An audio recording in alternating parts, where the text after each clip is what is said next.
Tu penses pouvoir être mécanicienne? C'est pathétique. Regarde-toi, tu n'as pas ta place ici. Amélie respira profondément, ravala sa douleur et demanda juste une demi-heure avec la machine morte depuis 2 semaines. Mais quand elle fait tourner une pièce que personne n'avait vue, pas même les techniciens certifiés, l'ingénieur blêmit sur le champ. « Hé, mes amis, faites-nous plaisir, abonnez-vous à la chaîne et dites-nous dans les commentaires de quelle région de France vous regardez cette histoire. Je vous attends là-bas. » Amélie Moreau n'avait que 24 ans quand tout cela s'est produit. Une jeune femme qui, depuis toute petite, depuis ses premiers pas chancelants sur le sol en béton de l'atelier, respirait déjà cette odeur caractéristique de gasoil mélangée à la graisse. Vous connaissez cette odeur forte, un peu amère, qui s'accroche aux vêtements et ne part pas même après 3 lavages? Eh bien, cette odeur était pratiquement le parfum de son enfance. L'atelier Moreau Engins Lourds se trouvait dans un grand hangar de la zone industrielle de Lyon, avec ses immenses portes métalliques à enroulement, toujours ouvertes dès 6 heures du matin. Les murs avaient cette couleur indéfinie qui arrive quand le béton gris accumule des années de poussière de chantier, d'éclaboussures d'huile, et l'humidité qui vient du Rhône. Accrochés au mur, organisés avec un soin que seuls ceux qui aiment leur métier peuvent maintenir, il y avait des centaines d'outils, clés de toutes les tailles imaginables, pinces, clés dynamométriques, multimètres numériques, extracteurs de roulement, presses hydrauliques. Cet atelier était l'héritage le plus précieux qu'Amélie avait reçu de son grand-père Henri. Et quand je dis héritage, mes amis, je ne parle pas seulement d'un lieu physique, non. Je parle de connaissances, de décennies et décennies de sagesse accumulées dans des cahiers techniques manuscrits, avec cette écriture minuscule et soignée de Henri. Des notes prises au cours de 40 ans à maintenir des flottes entières d'entreprises de construction dans toute la région Auvergne-Rhône-Alpes. Henri Moreau était une légende vivante. Il avait commencé comme aide-mécanicien encore enfant, à seulement 13 ans, et au fil de sa vie était devenu le mécanicien que tous les grands entrepreneurs du bâtiment recherchaient quand ils avaient une machine condamnée. Si Henri n'arrive pas à la faire démarrer, mieux vaut la vendre à la ferraille, disait-il. Il avait un don spécial, une intuition presque surnaturelle pour comprendre ce qui n'allait pas avec n'importe quel engin lourd. Tracteur, pelle mécanique, niveleuse, tractopelle, peu importait. Henri posait sa main, écoutait le moteur et savait déjà. Amélie était la petite fille aînée, la seule qui depuis l'enfance avait démontré la même fascination pour les moteurs que son grand-père. Pendant que les autres filles de son âge jouaient à la poupée, elle restait assise sur un tabouret à côté d'Henri, observant chacun de ses mouvements, posant 1000 questions. « Papy, pourquoi faut-il changer l'huile? Papy, comment tu sais que c'est la pompe d'injection qui a un problème? Papy, apprends-moi à utiliser cette clé dynamométrique. » Et Henri, avec cette patience infinie que seuls les grands-parents ont, lui expliquait tout. Il ne traitait pas la petite comme si elle était incapable de comprendre des concepts techniques complexes. Au contraire, il voyait en elle la même passion qu'il ressentait et traitait cela avec le respect que ça méritait. À 16 ans, Amélie était déjà capable de faire seule une révision complète sur un tracteur Massey Ferguson. À 19 ans, elle diagnostiqua et répara une tractopelle New Holland que 3 techniciens certifiés de la concession avaient déclaré perte totale. Mais la vie, mes chers amis, n'est pas toujours tendre avec ceux qu'on aime. 8 mois avant ce lundi fatidique que je vais vous raconter, Henri a subi un AVC. Il était dans l'atelier, justement en train de faire ce qu'il aimait le plus, travailler sur une pelle hydraulique Volvo EC210, quand il ressentit le vertige, l'engourdissement dans le bras gauche, la difficulté à parler. Amélie était avec lui. Elle a vu son grand-père s'appuyer sur le godet de la pelle, elle a vu son visage se tordre de douleur, elle a vu ses jambes faiblir, elle a crié au secours, appelé le SAMU, tenu sa main pendant tout le trajet jusqu'à l'hôpital Édouard Herriot.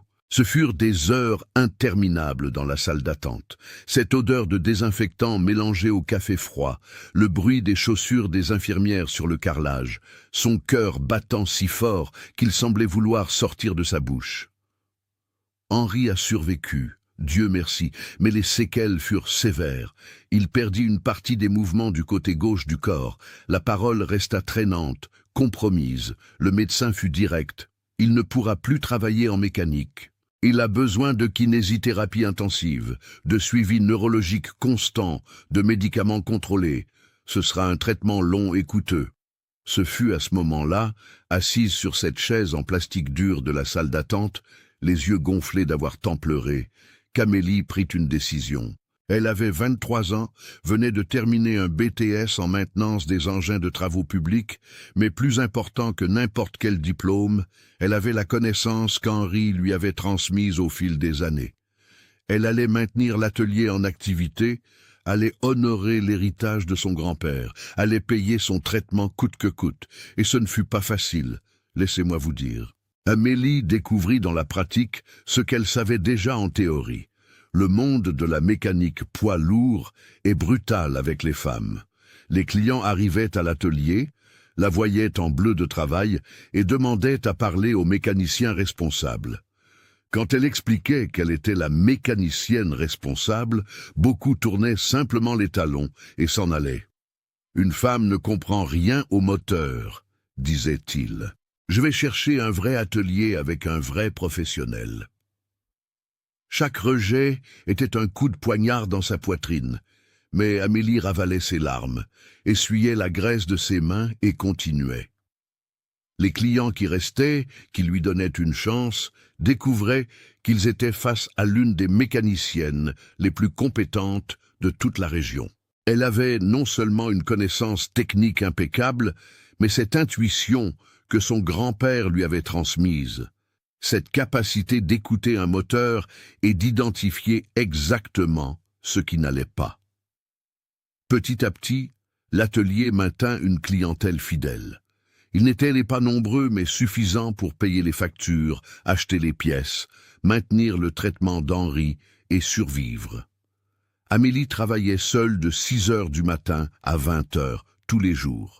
Il y avait des jours où elle dormait là même dans l'atelier sur un matelas jeté dans le dépôt, trop épuisée pour rentrer chez elle en voiture. Henri, même avec les séquelles, venait à l'atelier presque tous les jours, s'asseyait sur une chaise en plastique près de l'établi et observait sa petite fille travailler. Il ne pouvait plus tenir fermement les outils, ne pouvait plus se baisser sous une machine, mais il pouvait conseiller. Avec cette parole traînante mais déterminée, il orientait. « Amélie, vérifie le filtre secondaire. Ce modèle en a 2. » Et Amélie écoutait chaque mot comme si c'était de l'or pur, parce que ça l'était. Maintenant, pendant qu'Amélie luttait chaque jour pour maintenir vivant l'atelier et l'héritage de son grand-père, de l'autre côté de la ville, à seulement 12 kilomètres de là, une crise monumentale se produisait. Le chantier de la rocade de contournement de Lyon était un projet gigantesque. 80 millions d'euros investis pour construire une voie alternative qui allait désengorger le trafic chaotique de la métropole lyonnaise. C'était un chantier d'envergure nationale, avec un calendrier serré, des pénalités contractuelles très lourdes en cas de retard et toute la pression politique que vous pouvez imaginer. Le chantier était immense, des dizaines de machines travaillant simultanément, des camions bennes allant et venant, le bruit assourdissant des marteaux-piqueurs, l'odeur d'asphalte chaud mélangée à la terre rouge du sol lyonnais. Et au centre de tout cela se trouvait une tractopelle Caterpillar 416F. Une belle machine, jaune étincelant, avec seulement 800 heures d'utilisation. Elle avait coûté 420 000 euros. Elle disposait de 92 chevaux de puissance, d'un système hydraulique de dernière génération, d'une cabine avec climatisation. C'était la machine la plus importante du chantier, responsable de toutes les excavations profondes nécessaires aux fondations des viaducs et passages souterrains. 2 semaines avant ce lundi qui allait tout changer, la tractopelle est tout simplement morte. Elle s'est arrêtée de fonctionner au milieu d'une excavation. L'opérateur essaya de redémarrer. Rien. Il tournait la clé. Le démarreur fonctionnait, mais le moteur principal ne démarrait pas. On aurait dit qu'il n'y avait pas de compression, ou que le carburant n'arrivait pas, ou qu'un capteur électronique avait lâché.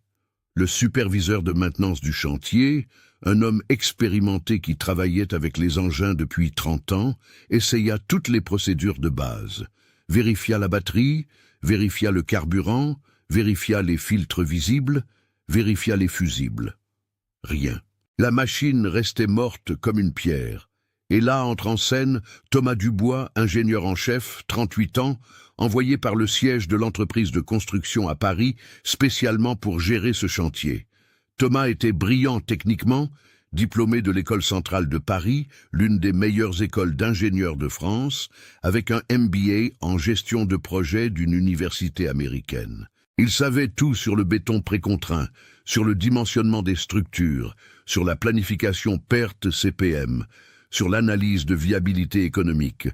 Mais Thomas était vide à l'intérieur, complètement vide.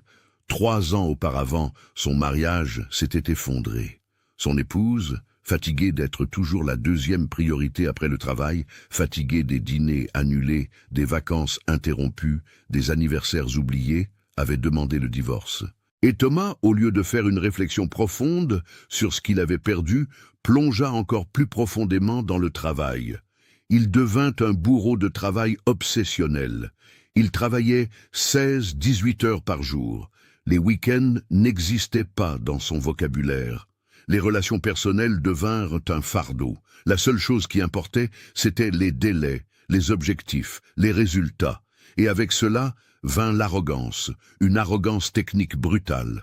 Thomas se mit à regarder avec mépris tout professionnel qu'il considérait inférieur. Les techniciens sans grande école étaient des ouvriers sans connaissances théoriques. Les ouvriers étaient de la main-d'œuvre sans capacité analytique.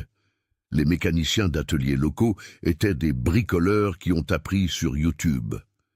Quand la tractopelle s'arrêta, Thomas ne voulut même pas entendre la suggestion du superviseur d'appeler des mécaniciens locaux. « Ça, c'est une machine de 400 000 €, pas une 2 CV. Je vais faire venir des techniciens certifiés par Caterpillar. » Et c'est ce qu'il fit. 3 techniciens spécialisés vinrent de Paris. Thomas dépensa 35 000 € rien qu'en déplacement, hébergement et indemnités journalières. Pendant 2 semaines entières, ces 3 techniciens démontèrent la moitié de cette tractopelle.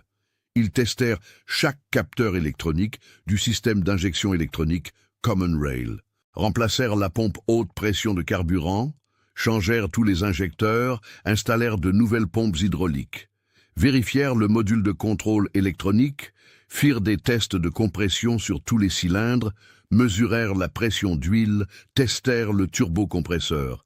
Et la tractopelle restait morte. Chaque jour qui passait sans que cette machine fonctionne, le chantier prenait du retard. Et retard signifiait pénalité, 50 000 € par jour. En 2 semaines, c'était 700 000 € de préjudice. La direction de l'entreprise à Paris commença à appeler Thomas tous les jours, réclamant des explications, exigeant une solution. Comment ça ? 3 techniciens certifiés n'arrivent pas à faire fonctionner une tractopelle. Qu'est-ce qui se passe là-bas? Thomas était désespéré. La menace de licenciement planait dans l'air. Il ne dormait plus correctement depuis des jours. Et il avait des cernes profondes, perdait du poids, se rongeait les ongles jusqu'au sang. Cette machine arrêtée ne retardait pas seulement le chantier, elle détruisait sa réputation professionnelle. Ce fut un lundi matin, avec le soleil lyonnais tapant déjà fort à 9 heures, que le superviseur des opérations eut le courage de faire une suggestion. Un des ouvriers les plus anciens du chantier avait parlé d'un atelier local qui avait la réputation de ressusciter des équipements que d'autres avaient déclarés perdus. « Monsieur Thomas, il y a un atelier ici près, Moreau Engins Lourds. Le patron, Henri, est une légende par ici. On dit qu'il a déjà réparé des machines que même l'usine ne voulait plus toucher. Ça ne coûte rien d'appeler, non ?» La réaction de Thomas fut immédiate et cruelle. Il lâcha un rire sarcastique. Ce genre de rire qui humilie avant même que les mots ne sortent. Un atelier local, un mécano de quartier. Vous voulez que j'appelle un bricoleur pour toucher à une Caterpillar que 3 techniciens certifiés n'ont pas réussi à réparer? C'est une blague? Le superviseur baissa la tête, gêné, mais insista. « C'est qu'on n'a plus beaucoup d'options, monsieur Thomas. » Thomas regarda autour de lui. 40 ouvriers arrêtés attendant que la machine redémarre pour reprendre le travail. 50 000 € de pénalités qui tombaient chaque jour. La direction menaçant d'envoyer quelqu'un de Paris pour le remplacer. Il ferma les yeux, respira profondément et dit avec dédain « Bon, d'accord, vous pouvez appeler cet atelier local, mais juste pour ne pas dire qu'on n'a pas essayé toutes les options. Laissez ce mécano de fond de garage venir jeter un œil, mais qu'il ne gêne pas les vrais professionnels. Vous m'entendez ?» Le superviseur prit le téléphone et appela Moreau Engin Lourd. Amélie répondit « Allô, atelier Moreau, bonjour ». Sa voix était jeune, enjouée, professionnelle. Le superviseur expliqua la situation et demanda si elle pouvait venir jusqu'au chantier jeter un œil à la tractopelle. « Bien sûr, je vais préparer les outils et je pars dans 15 minutes. Vous pouvez me donner l'adresse ?» Ce que le superviseur ne mentionna pas à Thomas, et ce que Thomas ne demanda pas, c'est que ce n'était pas Henri qui viendrait, mais Amélie. Et c'était sur le point de commencer l'un des jours les plus humiliants de sa vie, mais aussi le jour qui allait tout changer. Il était 14 heures quand le Renault Master blanc de 2015 d'Amélie entra sur le chantier, un utilitaire un peu poussiéreux avec les autocollants de l'atelier sur les portes latérales. À l'arrière, organisé avec soin, se trouvaient des caisses d'outils professionnels, un compresseur portable, des équipements de diagnostic. Amélie se gara près de la tractopelle jaune arrêtée. Quand elle ouvrit la porte et descendit du véhicule, vêtue de son bleu de travail, avec le logo Moreau Engines Lourd brodé sur la poitrine, le chantier entier sembla se figer pendant une seconde. 40 ouvriers étaient là, assis en groupe, sous des bâches improvisées pour se protéger du soleil brûlant de Lyon. Ils regardèrent cette jeune femme de 24 ans, cheveux attachés en queue de cheval pratique, visage sans maquillage, chaussures de sécurité aux pieds, et les petits rires commencèrent, ces petits rires de dédain, vous voyez. Ce genre de rire qui n'a pas besoin de mots pour humilier. Ils ont envoyé une femme, commenta un des ouvriers assez fort pour que tout le monde entende. Un autre compléta. Ça doit être la secrétaire de l'atelier qui vient chercher des infos pour le vrai mécanicien. Amélie fit semblant de ne pas entendre. Elle avait appris, au cours de ces 8 mois difficiles, à créer une carapace épaisse autour de son cœur. Elle ne pouvait pas laisser chaque commentaire sexiste la détruire, sinon elle ne survivrait pas une seule semaine dans ce métier. Elle marcha vers la tractopelle, portant sa mallette d'outils. Ce fut alors que Thomas Dubois apparut. Il sortait du conteneur qui servait de bureau de chantier, avec une tablette à la main, des lunettes de soleil, un casque jaune d'ingénieur, cette posture de celui qui se croit maître du monde. Quand il vit Amélie, il s'arrêta net, se tourna vers le superviseur qui avait passé l'appel et parla fort. « C'est une blague, non? Vous avez appelé une femme? Une gamine ?» Le superviseur essaya d'expliquer. « Monsieur Thomas, elle est de l'atelier Moreau, c'est là. » Mais Thomas ne le laissa pas finir. Il s'approcha d'Amélie d'un pas ferme, cette arrogance émanant de chaque mouvement. Il s'arrêta devant elle, la regarda de haut en bas avec mépris et commença l'une des humiliations publiques les plus cruelles que vous puissiez imaginer, mes amis. « Vous connaissez la différence entre une tractopelle et une Twingo ?» demanda-t-il sur un ton moqueur. Amélie respira profondément et répondit poliment. « Oui, monsieur, je suis mécanicienne spécialisée en engins lourds. » Thomas lâcha un rire amer. « Mécanicienne ? Vous, avec votre tête de gamine ?» Les 3 techniciens de Caterpillar, qui étaient assis à l'ombre en buvant de l'eau, se levèrent et vinrent assister au spectacle. L'un d'eux, un homme d'environ 45 ans, avec un ventre proéminent, croisa les bras et secoua la tête. « Mademoiselle, vous ne devriez pas être ici. Cette machine a un problème très complexe. Problème de système électronique d'injection Common Rail, circuit hydraulique à pression variable. Ce n'est pas pour un mécano d'atelier de quartier. » Amélie garda une voix ferme. « Je comprends ces systèmes. Je peux jeter un œil ?» Thomas fit un pas en avant, envahissant son espace personnel, essayant d'intimider. « Écoutez-moi bien, ma petite. Vous êtes peut-être très bonne pour faire une vidange sur une Clio, réparer la clim d'une Peugeot 208, mais ici c'est une Caterpillar 416F de 420 000 €, 92 chevaux de puissance turbo-diesel, système hydraulique à circuit fermé avec pression de 300 bars. Électronique embarquée avec diagnostic via CAN bus. Vous n'avez ni la capacité technique ni l'équipement adéquat pour travailler sur une machine de ce niveau.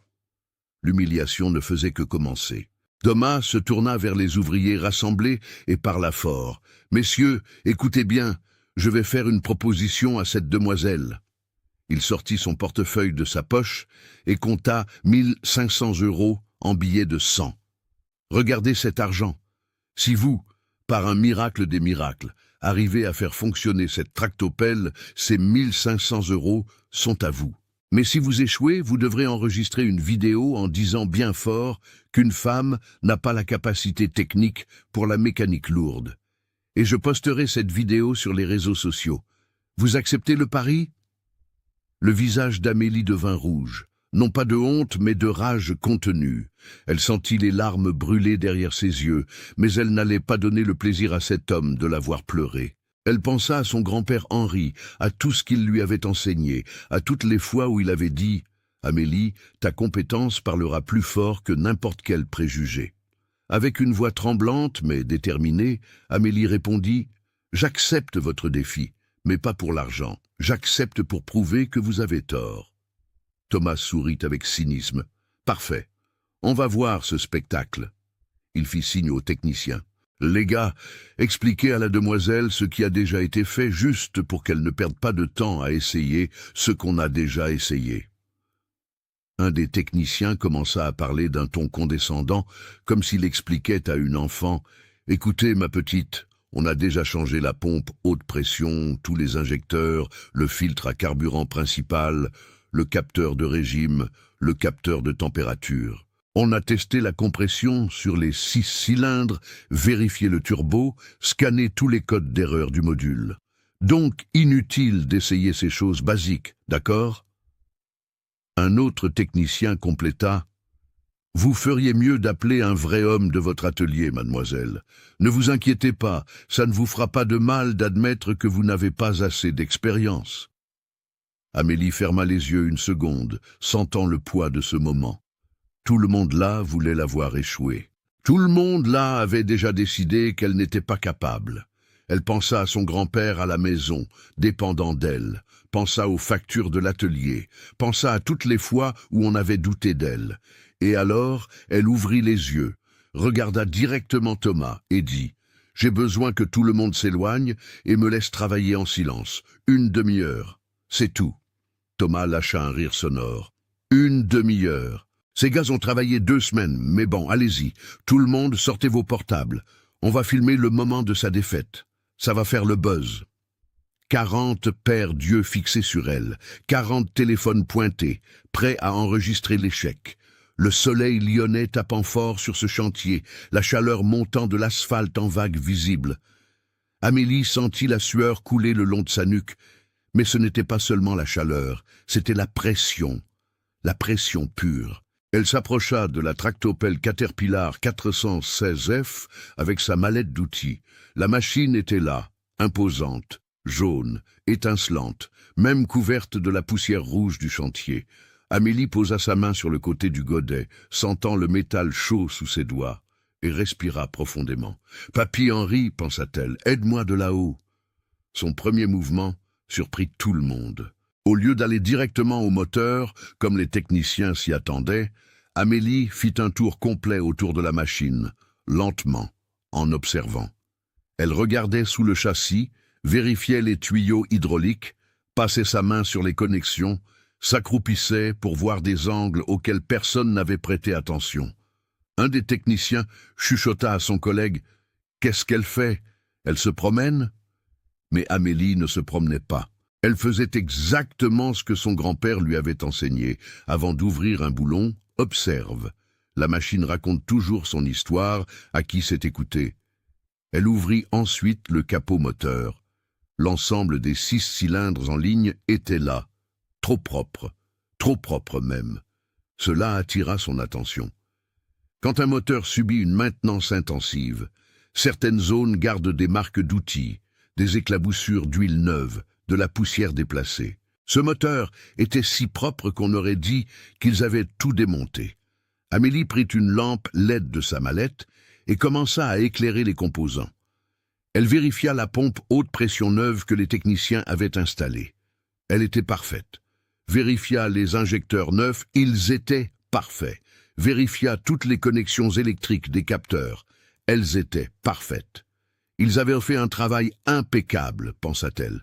Alors pourquoi la machine ne démarre pas? C'est alors qu'elle se souvint d'un des cahiers de son grand-père. Il y avait une note spécifique sur les Caterpillar de la série F, modèle 406F à 420F. Filtre secondaire de carburant en position non conventionnelle se trouve derrière le réservoir auxiliaire. Les techniciens d'usine l'oublient parfois parce que dans le manuel de base, seul le filtre principal apparaît. Le cœur d'Amélie s'accéléra. Serait-ce possible? Elle contourna la machine jusqu'au côté droit, s'accroupit sous le châssis où se trouvait le réservoir auxiliaire de gasoil. Elle devait se contorsionner pour y accéder, car l'accès était horrible. Elle glissa son bras entre le châssis et le réservoir, sentant sa peau racler contre le métal chaud, jusqu'à ce que ses doigts touchent quelque chose de cylindrique, le filtre secondaire. Elle essaya de tourner le filtre pour le dévisser. Il était dur, très dur, comme si personne n'y avait touché depuis longtemps. Avec effort, utilisant une clé à sangle qu'elle prit dans sa mallette, Amélie réussit à desserrer le filtre. Quand elle le retira et le vit à la lumière du soleil, elle faillit pousser un cri de victoire. Le filtre était complètement obstrué. Ce n'était pas juste sale, il était recouvert d'une croûte de sédiments cristallisés. Cette crasse qui se forme quand du gasoil de mauvaise qualité est exposé à l'humidité. On aurait dit une pierre dans l'élément filtrant. Rien ne passait là-dedans, absolument rien. « Mon Dieu !» murmura Amélie. Le moteur ne démarrait pas parce que le carburant n'arrivait pas à la bonne pression. La pompe neuve, les injecteurs neufs, tout était parfait. Mais le gasoil ne passait pas par ce filtre bouché. Elle se releva avec le filtre sale à la main et le montra au technicien. « Vous avez vérifié ce filtre secondaire ?» Le technicien le plus âgé fronça les sourcils. « Quel filtre secondaire? On a changé le filtre principal qui se trouve à côté du moteur. » Amélie secoua la tête. « Ce modèle a 2 filtres. Le principal que vous avez changé et ce secondaire qui est caché. Il est complètement bouché. C'est pour ça que le système Common Rail ne recevait pas de pression adéquate de carburant. » Thomas s'approcha, prit le filtre de la main d'Amélie et l'examina. Il devint pâle. Comment lui, un ingénieur diplômé de Central Paris, n'avait pas pensé à ça? Comment les techniciens certifiés ne le savaient pas? Mais Amélie ne s'arrêta pas là. Elle avait remarqué autre chose. « Il y a encore un problème, dit-elle. Quand vous avez changé les pompes hydrauliques, avez-vous ajusté la soupape de décharge de pression ?» Les techniciens s'entre-regardèrent, confus. « Soupape de décharge. On a changé les pompes, mais on n'a pas touché aux soupapes. » Amélie alla sur le côté de la tractopelle, où se trouvait le système hydraulique. Avec une clé Allen de 8 mm, elle accéda à l'ensemble de soupapes. Et voilà. La soupape de décharge était bloquée en position fermée, probablement depuis la dernière maintenance préventive mal exécutée des mois auparavant. Cette soupape bloquée crée une contre-pression dans le système, expliqua Amélie pendant qu'elle travaillait. Quand vous essayez de démarrer, même si le moteur démarrait, les vérins hydrauliques ne pouvaient pas bouger à cause de cette pression excessive. Le module électronique interprétait ça comme une défaillance mécanique structurelle et coupait l'allumage en protection. Elle utilisa du WD-40 pour lubrifier la soupape bloquée. Ensuite, elle usa d'une pincetto pour forcer délicatement jusqu'à ce qu'elle sente la soupape se libérer avec un clic doux. Elle la tourna plusieurs fois d'avant en arrière jusqu'à ce que le mouvement devienne fluide à nouveau. Voilà, maintenant elle est libre. Les techniciens de Caterpillar étaient paralysés. Ils avaient passé 2 semaines à démonter cette machine, changer des composants coûteux, faire des tests électroniques complexes et avaient complètement ignoré 2 problèmes basiques, un filtre oublié et une soupape bloquée. 2 détails qu'une mécanicienne de 24 ans avait identifiés en 15 minutes. Amélie prit un filtre secondaire neuf de sa mallette. Elle transportait toujours des filtres de plusieurs modèles courants et l'installa à la place de celui qui était bouché. Elle le serra avec la clé à sangle, s'assura qu'il était bien étanche. Puis elle ferma l'accès au système hydraulique, rangea ses outils, elle essuya ses mains sur un chiffon qu'elle avait dans la poche de son bleu de travail. Elle regarda sa montre. 28 minutes depuis qu'elle était arrivée. Elle regarda Thomas, qui était blanc comme un linge, regarda les ouvriers qui ne faisaient pas le moindre bruit. Le chantier entier était dans un silence absolu. « Je peux tester ?» demanda-t-elle. Thomas fit juste un signe de la tête, incapable de parler. Amélie monta dans la cabine de la tractopelle, s'assit sur le siège de l'opérateur, ajusta la position, mit la ceinture de sécurité. Ses doigts tremblaient légèrement pendant qu'elle vérifiait les commandes. Elle savait que si cette machine ne démarrait pas, ce serait la fin. Ce serait l'humiliation complète. Ce serait devoir enregistrer cette vidéo disant qu'une femme n'avait pas la capacité. Elle posa sa main sur la clé de contact, respira profondément et tourna. Le démarreur commença à travailler. 1 fois, 2 fois. À la 3e tentative, le moteur diesel rugit de nouveau. Ce ne fut pas un démarrage faible et hésitant. Ce fut un rugissement de puissance pleine. Les 92 chevaux revinrent à la vie avec ce son caractéristique des moteurs Caterpillar, ce grondement grave et puissant qui fait vibrer le sol. Amélie laissa le moteur se stabiliser quelques secondes. Puis, le cœur explosant d'émotion, elle testa les commandes hydrauliques, bougea le levier de la flèche. La flèche se leva en douceur, avec la fluidité parfaite d'un système hydraulique fonctionnant à pleine capacité. Bougea le godet. Le godet s'ouvrit et se ferma avec précision, actionna les stabilisateurs. Ils descendirent et montèrent parfaitement. La tractopelle était complètement fonctionnelle. Amélie coupa le moteur, descendit de la cabine et le chantier explosa. Pas en huée, en applaudissements. Les 40 ouvriers commencèrent à applaudir, à crier, à siffler. Ils venaient d'assister à quelque chose d'extraordinaire. Ces hommes, qui une demi-heure auparavant riaient d'elle, applaudissaient maintenant debout. Les 3 techniciens de Caterpillar étaient rouges de honte. L'un d'eux eut la décence de s'approcher d'Amélie et de dire « Mademoiselle, on s'est bien trompé. Désolé pour les commentaires. Vous êtes exceptionnelle. » Amélie fit juste un signe de la tête, l'émotion lui serrant la gorge. Mais son regard chercha Thomas. L'ingénieur était debout au même endroit, complètement détruit. Toute son arrogance s'était évaporée. Toute sa supériorité technique avait été pulvérisée.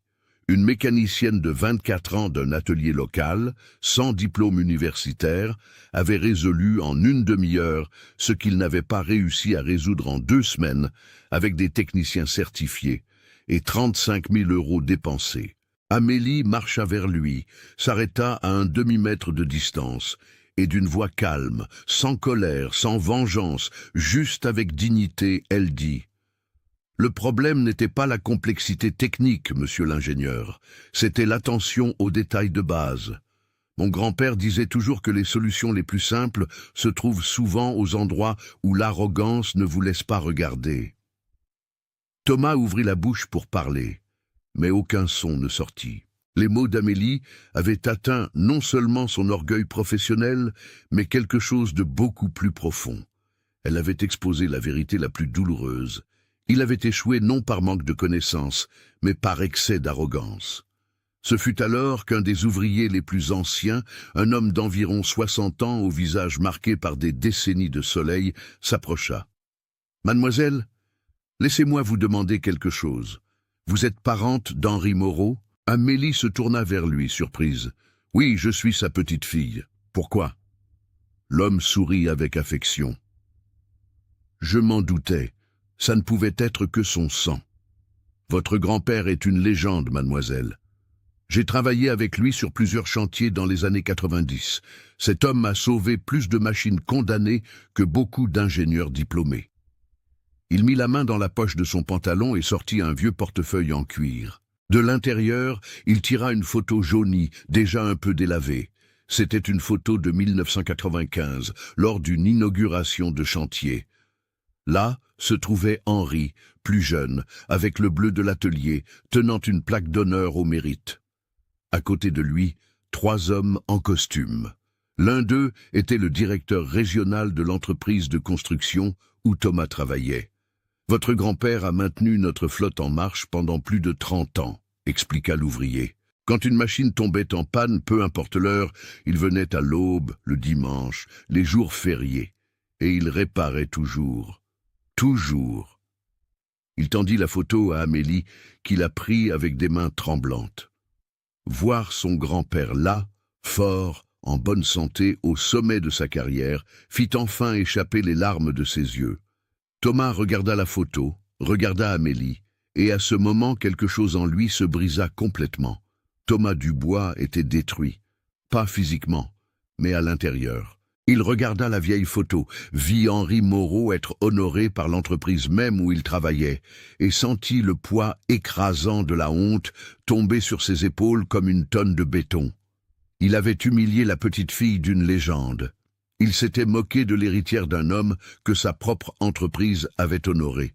Il avait parié sur la défaite de quelqu'un qui portait dans son sang des décennies de connaissances authentiques.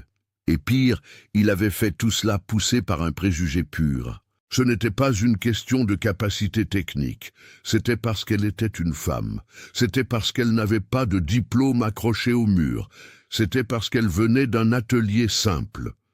Thomas s'approcha d'Amélie d'un pas lent. Elle tenait la photo de son grand-père, les larmes coulant sur son visage sans qu'elle fasse le moindre effort pour les essuyer. Quand il arriva près d'elle, elle leva les yeux vers lui, et il n'y avait pas de colère dans ses yeux.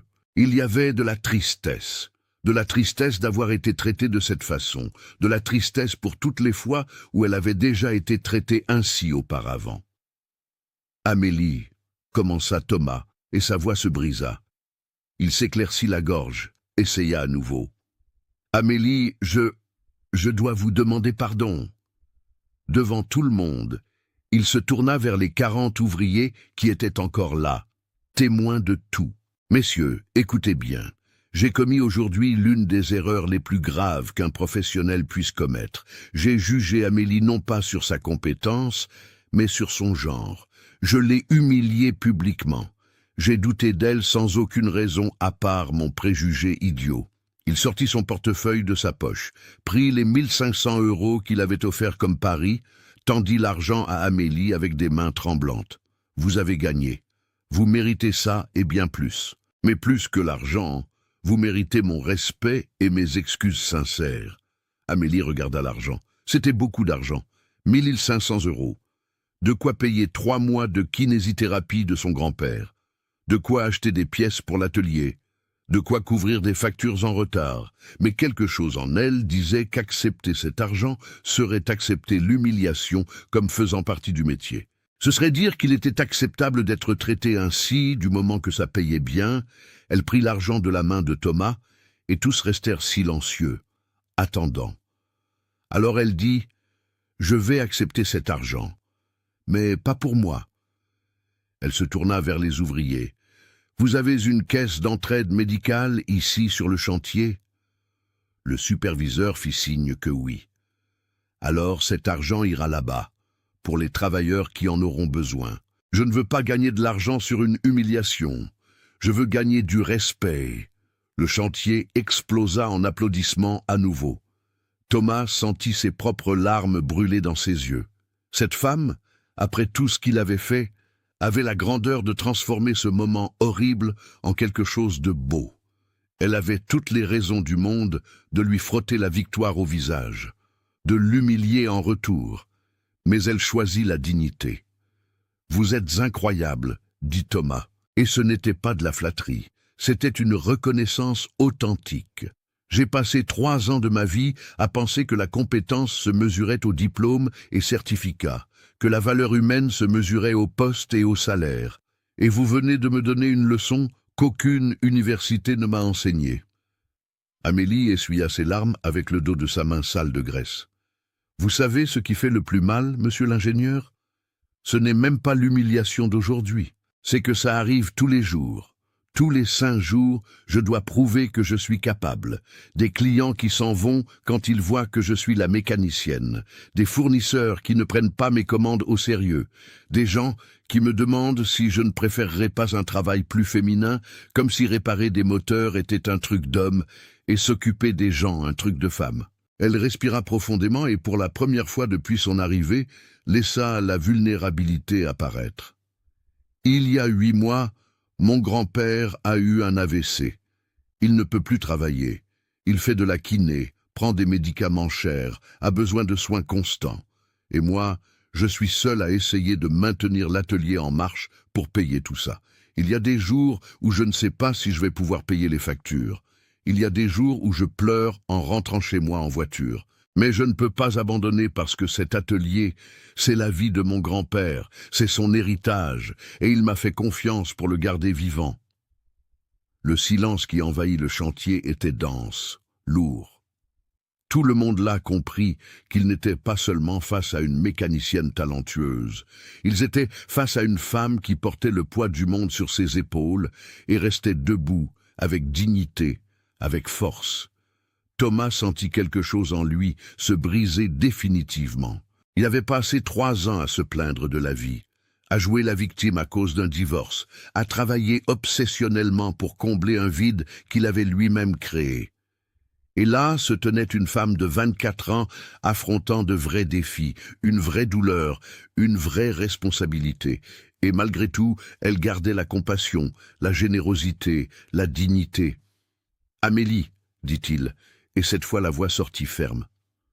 Je veux faire plus que m'excuser, je veux faire ce qui est juste. Je vais convaincre la direction de l'entreprise de faire de votre atelier un prestataire officiel. Contrat fixe pour la maintenance de toute la flotte de ce chantier. Vous avez la connaissance, vous avez la compétence, et plus que ça, vous avez l'intégrité que beaucoup de gens avec des diplômes n'ont pas. » Amélie cligna des yeux, confuse. « Vous êtes sérieux ?» Thomas hocha la tête complètement. « Je vais appeler le directeur régional tout de suite. On dépense des fortunes avec des techniciens de l'extérieur, des déplacements, de l'hébergement. Et vous êtes là tout près, avec toute la connaissance nécessaire. Ça fait tout le sens professionnellement. Et plus que ça, c'est juste. » Un des techniciens de Caterpillar s'approcha. C'était le plus âgé, celui qui avait expliqué de manière condescendante les concepts de base à Amélie. « Mademoiselle, je dois aussi vous demander pardon. On a été arrogant. Je travaille avec les machines depuis 25 ans, et aujourd'hui vous m'avez donné une leçon. Vous avez vérifié ce qu'on aurait dû vérifier en premier. Le basique. On s'est perdu dans la complexité et on a oublié la simplicité. » Les 2 autres techniciens vinrent aussi, gênés, mais sincères dans leurs excuses. Et Amélie, avec ce cœur énorme qu'elle avait, accepta tous sans rancune, sans esprit de revanche, juste avec la simplicité de quelqu'un qui comprend que tout le monde fait des erreurs et que l'important est de reconnaître et de grandir. Le superviseur de chantier prit le talkie-walkie et annonça « Les gars, la tractopelle fonctionne. On retourne au travail. On a un planning à respecter. » Les ouvriers commencèrent à se disperser, mais pas sans passer d'abord devant Amélie, un par un, lui serrant la main, lui tapant sur l'épaule, disant des mots d'admiration et de respect. Thomas resta là, observant cette scène, observant comment ces hommes simples, des travailleurs manuels qu'il avait l'habitude d'ignorer, avaient la grandeur de reconnaître le talent et le caractère quand il les voyait. Ils n'avaient pas eu besoin de diplôme pour savoir qu'ils étaient face à quelqu'un de spécial. Seul lui, avec toute sa formation, avait été trop aveugle pour voir. « Amélie, » appela-t-il, avant qu'elle ne parte, « puis-je vous demander quelque chose ?» Elle se tourna. « Oui. » Thomas hésita, puis demanda, « Je peux rencontrer votre grand-père personnellement ? J'aimerais lui présenter mes excuses aussi, et plus que ça, j'aimerais apprendre avec lui. S'il accepte de m'enseigner, bien sûr. » Amélie sourit. Le premier vrai sourire depuis qu'elle était arrivée là. Il aimerait beaucoup ça. Mon papy dit toujours que la bonne connaissance est la connaissance partagée. 10 mois après ce lundi qui a tout changé, le chantier de la rocade de contournement de Lyon fut inauguré. Et ce ne fut pas une inauguration ordinaire. Ce fut quelque chose de spécial, parce que ce chantier avait terminé 2 mois avant le délai initial, économisant des millions en pénalités, fonctionnant parfaitement grâce à la maintenance impeccable de la flotte. La cérémonie eut lieu un samedi matin, avec des autorités, la presse, la population. Il y avait une estrade montée, des banderoles, des drapeaux flottant dans le vent chaud de Lyon. Mais le moment le plus important ne vint pas des discours des politiciens. Il vint quand Thomas Dubois monta au micro et demanda que 2 personnes spéciales le rejoignent sur scène. Amélie Moreau monta les marches, vêtue d'un bleu de travail propre de l'atelier, les cheveux détachés pour la première fois que la plupart la voyaient. Et à côté d'elle, marchant lentement mais fermement, appuyé sur une canne mais souriant largement, se trouvait Henri Moreau. Le grand-père s'était remarquablement bien rétabli au cours de ces mois. La kinésithérapie intensive, les médicaments, les soins constants avaient redonné une partie significative de ses mouvements. La parole était encore un peu traînante, mais assez claire pour émouvoir quiconque l'entendait. « Mesdames et messieurs, » commença Thomas, la voix ferme mais chargée d'émotion. « Ce chantier que nous inaugurons aujourd'hui n'est pas que du béton et de l'asphalte. C'est le résultat du travail de centaines de personnes. Mais je veux rendre hommage particulièrement à 2 d'entre elles. Henri Moreau, qui pendant 40 ans a maintenu vivante la tradition de la mécanique d'excellence en région lyonnaise, et Amélie Moreau, qui à 25 ans prouve que la compétence n'a pas de genre, pas d'âge, pas de diplôme obligatoire. Elle a du dévouement, de la connaissance, du caractère. » Les applaudissements explosèrent. Henri, les larmes aux yeux, serra sa petite fille dans ses bras. Et Amélie, mes amis, Amélie pleura comme elle n'avait pas pleuré depuis ce jour terrible de l'AVC de son grand-père. Mais maintenant c'étaient des larmes de bonheur, de réalisation, de justice rendue. Thomas continua. Moreau Engins-Lourds a été responsable de la maintenance de toute notre flotte ces derniers mois. 0 panne grave, 0 retard dû à une défaillance mécanique. Ils ne réparent pas seulement les machines, ils comprennent en profondeur comment faire fonctionner les équipements à leur meilleure performance. Il fit une pause, regarda Amélie. Et c'est pourquoi l'entreprise renouvelle le contrat pour 3 ans supplémentaires, avec extension à 3 autres chantiers que nous allons commencer dans la région. 280 000 € annuels garantis. Amélie pouvait à peine y croire. L'atelier de son grand-père, qui 8 mois auparavant était presque en faillite, avait maintenant des contrats qui garantissaient la stabilité pour des années. Elle allait pouvoir payer toutes les factures, investir dans de nouveaux équipements, embaucher des assistants, s'occuper de son grand-père sans désespoir. Mais Thomas n'avait pas fini. De plus, annonça-t-il, je crée le programme Henri Moreau de formation en mécanique poids lourd. Une initiative que je vais financer personnellement, offrant des bourses intégrales pour des jeunes femmes de la région Auvergne-Rhône-Alpes pour apprendre la mécanique d'engins lourds. Nous voulons briser les barrières, ouvrir des portes, prouver que le talent ne connaît pas de préjugés. La première promotion avait déjà commencé. 15 filles entre 18 et 25 ans, toutes formées directement par Amélie dans l'atelier Moreau. Des filles qui avant pensaient que la mécanique n'était pas pour elles, qui avaient entendu toute leur vie que c'était un travail d'homme. Maintenant, elles étaient là en bleu de travail, avec des outils en main, apprenant avec la meilleure. Thomas avait complètement changé. Il avait consulté un psy pour gérer le vide qu'il ressentait. Il avait compris que le travail obsessionnel était une fuite, et non une solution. Il commença à valoriser les gens autour de lui, à écouter plus, à parler moins. Il visitait l'atelier Moreau toutes les semaines, non pas pour inspecter mais pour apprendre. Henri, avec une patience infinie, enseignait à l'ingénieur diplômé de Central Paris des choses qu'aucun livre ne lui avait enseignées.